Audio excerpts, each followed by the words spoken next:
ISIS its whole entire life? What? Hold on. Seriously. Well, have a listen for yourself. You tell the story about how you tried to find out what they call the Mossad when they deal with publicly? I thought it was a reasonable question, but the trouble is you can't pick up the phone book. There's no Langley in Israel that you can look up, CIA, or in our case, the Mossad. We thought we should ask, what shall we call it in English? You can translate the Hebrew words, as I said, Mossad is institute, but when they write a letter to their friends in the CIA or the British intelligence, what do they call themselves? It took a while. It was a matter of asking the Prime Minister's spokesman. The best you could do, because officially the Mossad is under the Prime Minister's office. And I think he sort of wondered why you want to know and all that, so we explained. And he came up with the Israeli Secret Intelligence Service. I mean, if it were to have initials, it would be ISIS. Just simple words like that. Interestingly enough, kind of a British model. The British don't really like the names MI5 and MI6 for... Did you get that? ISIS. ISIS. Israeli Secret Intelligence Service. You fools. What? Now you're gonna tell me that this al-Baghdadi guy is an Arab leader of a caliphate? Come on. I'm sorry, but just sit down and shut your mouth, because you already know where I'm going to go with this. Yes, he is Jewish, and his name is Simon Elliott. Edward Snowden has already released documents proving that, and a French newspaper has already reported on this. But your Jewish masters in the U.S., especially your terrorist senator, John McCain, will not allow it to be publicized.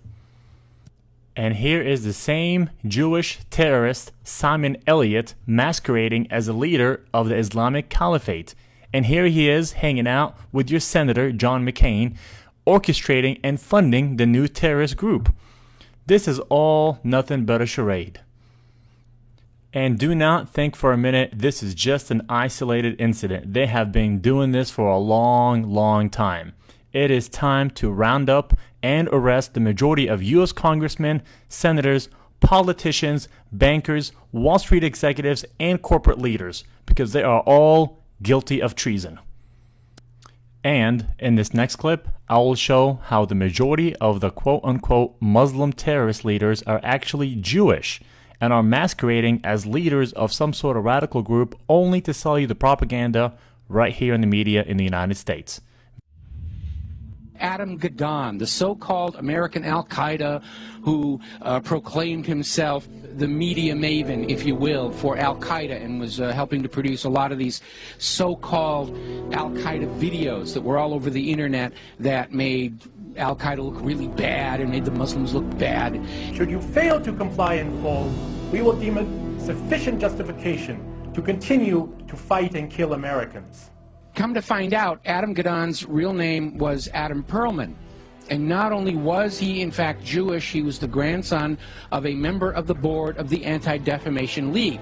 And if you've been following the history of the Anti-Defamation League, you will find out they've been very much involved in covertly supporting a lot of these so-called American Nazi movements. In fact, all the way back, just about the time of World War II, there was this scandal where the head of the American Nazi Party, which had a total membership of like 6, and yet they were getting all this press, was arrested for embezzling from his sponsors, which turned out to be the ADL, so that kind of blew up in their faces. So anyway, we have Adam Perlman, and he's been going around saying, I'm Al-Qaeda, see, I got a turban on my head, I'm a terrible Muslim, gotta hate me, gotta be afraid of me, and of course everybody's laughing at him now because we all know who he is. Okay, so they have brought in the understudy, and there is a new American Al-Qaeda named Yosef Al-Khattab.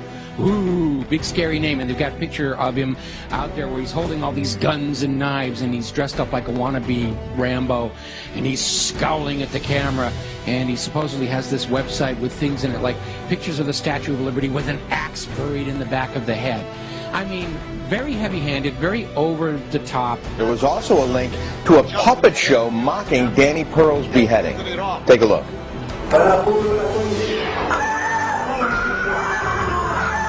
Oh, that's awful. You know, just looking more like a movie prop than anything else here.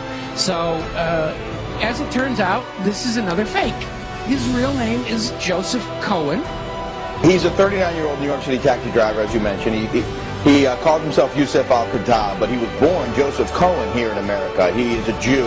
And he is another manufactured front to try and convince Americans that Al-Qaeda is actually here in the United States.